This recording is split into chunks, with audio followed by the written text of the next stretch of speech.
So today, again, is March 17th. I was listening to the New York Times podcast, The Daily, this morning, where they interviewed an Italian doctor who's working on the front lines of the coronavirus pandemic outside of Milan, the part of Italy that has thus far been hardest hit.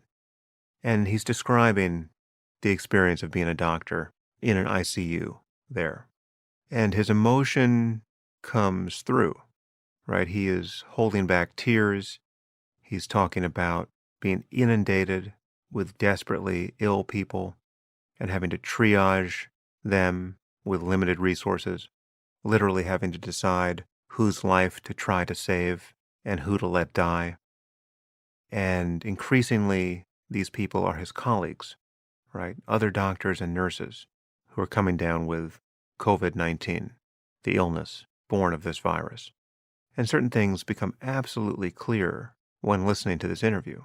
We're now hearing from doctors who are scared and overwhelmed and grief-stricken by what they're experiencing. And they are urging us to understand that this is coming to your city too. And I'm hearing this in the context of knowing that my city has been very slow to respond.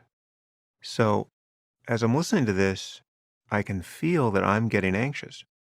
I'm hearing reports of a tsunami that is coming. I'm hearing about the devastation.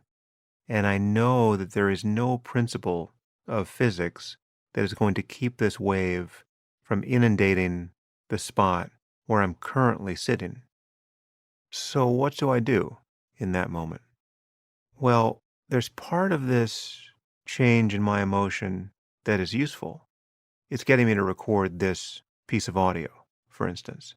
It was directly upon hearing that where I thought, okay, there's something I need to say on this topic that might strike a different note than the podcasts I've recently recorded. So it's energy that I could put to some use, and hopefully some of you will find this useful in turn. But most of the cascade of emotion that began to be kindled there, beyond feelings of just compassion for our collective circumstance, most of it is worth letting go of.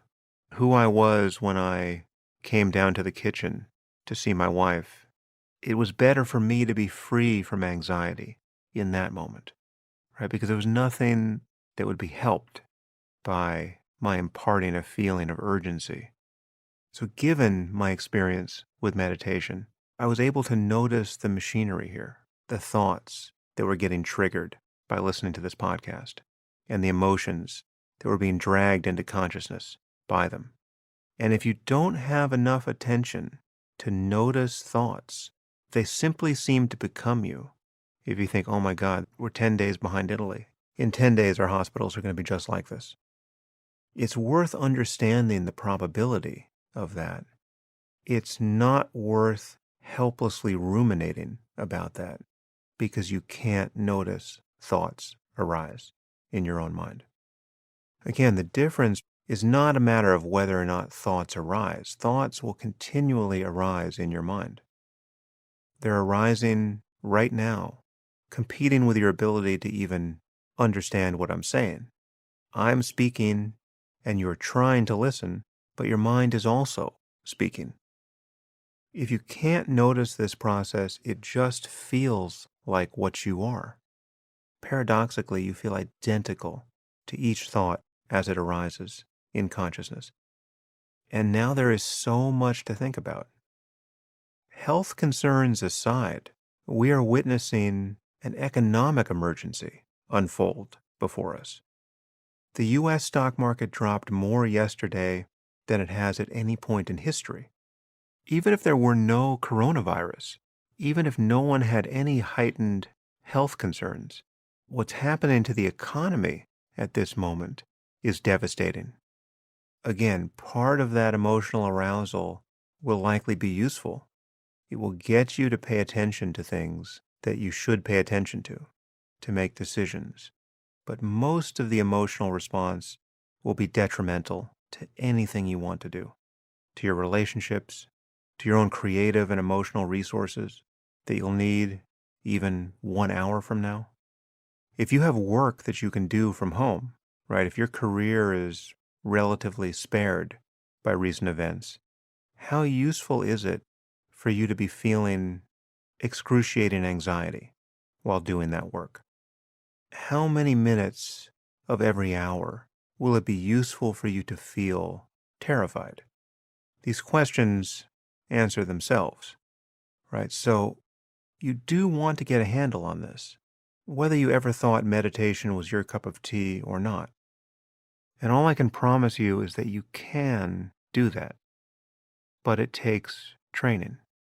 And it is training that most of us now have time for, or should have time for. Again, the greatest contribution you could make to society now is to stay home. And many of you are hearing this in places where your government has told you to stay home. So it's a very unusual situation we're in, where this feeling of urgency needs to be channeled into solitude and apparent inaction. So I just want to say that all the resources I think I have to give you direct insight into the nature of your own mind in a way that makes a difference, I'm putting all of that into the Waking Up app. See, because the last thing I want under these conditions of growing economic stress is to become a source of stress for any of you.